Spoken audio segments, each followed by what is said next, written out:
President Chamblee, broadcasting from Chamblee, Atlanta, the next great American city, Battleground Zero, the epicenter of the 2017 Civil Defense of the United States of America. And it's winding up on 2 o'clock in the afternoon, July 10th. Monday, July 10th, 2017. And a breaking story out of NBCnews.com. Headline, this is just 30 minutes ago. A Comey friend responds to Trump tweet about illegal leaks. And we'll take it from the top. It's written by Ken Delanian, and it's Dateline Washington. President Donald Trump went after former FBI Director James Comey on Twitter Monday, and this tweet, to break away from the article, the tweet was timed at 6:42 this morning, Monday morning, July 10th, 2017. So continuing with the article, accusing former FBI Director James Comey on Twitter Monday, accusing him of breaking the law by leaking classified information to the news media. But that isn't true. According to Comey's friend, Columbia University law professor Daniel Richman, who received some of the memos and shared some elements with reporters. At issue is a report from The Hill stating that more than half of the memos Comey wrote about his conversations with Trump were determined to contain classified material. The report appeared to prompt a tweet from Trump saying that what Comey had done was, quote, so illegal, unquote. And the article goes on. No evidence has surfaced supporting that charge. 3 of the memos were classified from the beginning and were never shared with Richmond, the professor tells NBC News.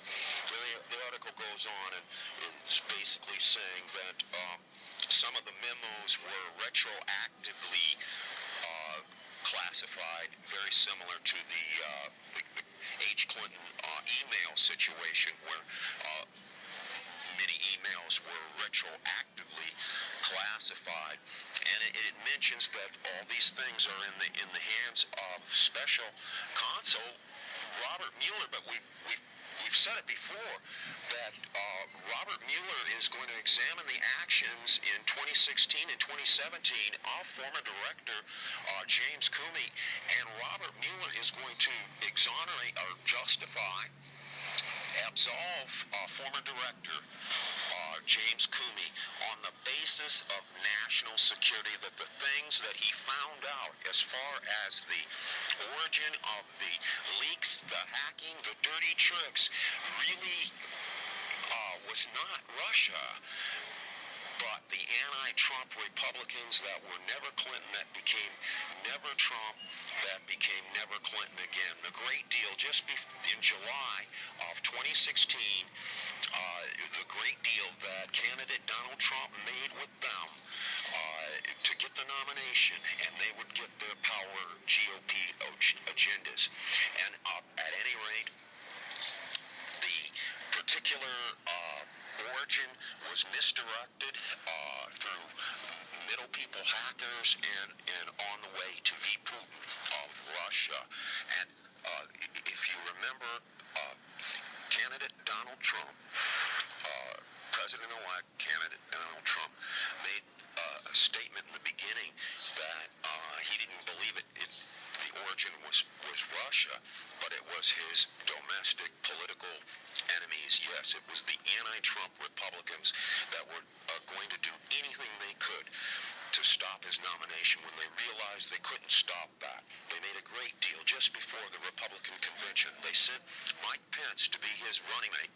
So Mike Pence, our vice president right now, has full knowledge of this.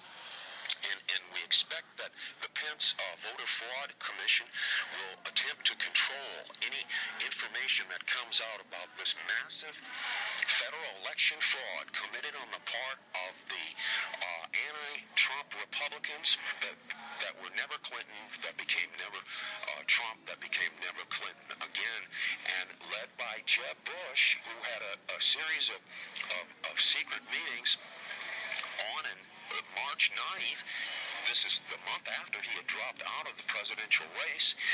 He had out of Miami on March 9th, he had a meeting with Ted Cruz. He had a meeting with John Kasich.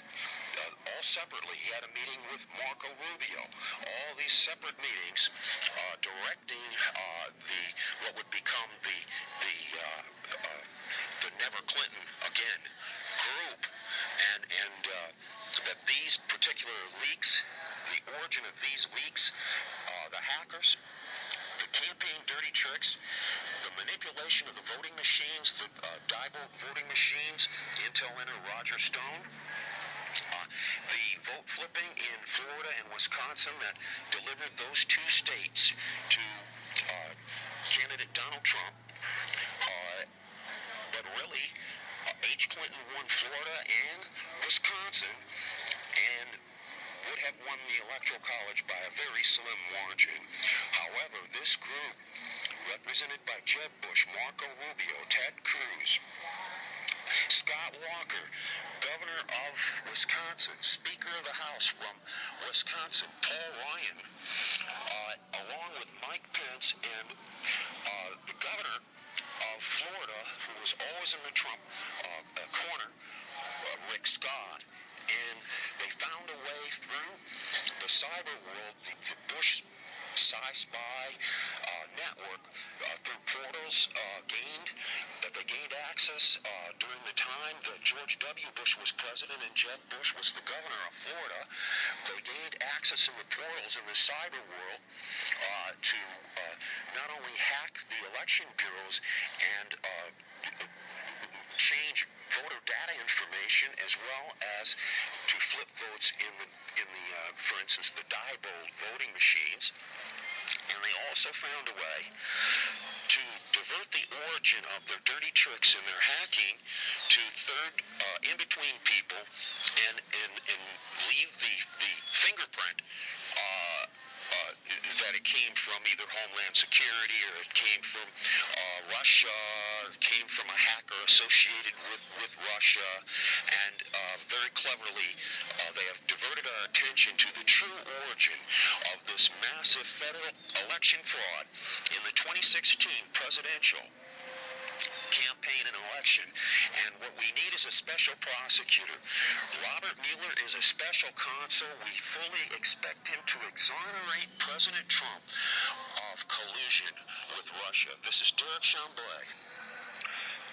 Beautiful day in Chamblay, Atlanta. It's Monday, winding up on 2 o'clock in the afternoon, July 10th, 2017. Thank you very much.